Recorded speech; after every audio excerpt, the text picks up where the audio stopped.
আমি সংসদ সদস্য নির্বাচিত হইয়া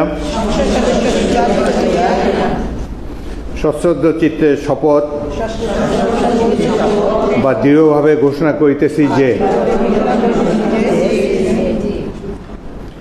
আমি যে কর্তব্যভার গ্রহণ করিতে যাইতেছি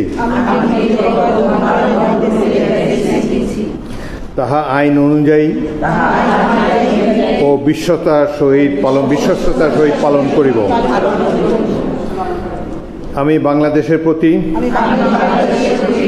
অকৃত্রিম বিশ্বাস ও আনুগত্য পোষণ করিব এবং সংসদ সদস্য রূপে আমার কর্তব্য পালনকে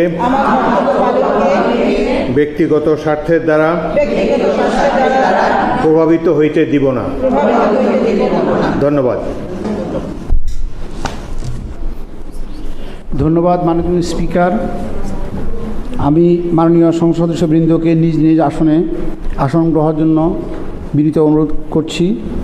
এখন আপনাদের নিজ নিজ মহিলা আসন নাম্বার গেজেটের ক্রমিক অনুযায়ী উল্লেখপূর্বক শপথপত্রে অধ্যকার তারিখসহ স্বাক্ষর দানের জন্য অনুরোধ জানাচ্ছি।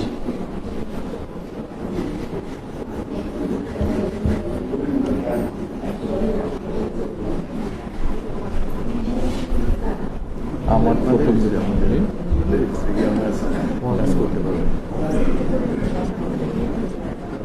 কাজ করলে হয়।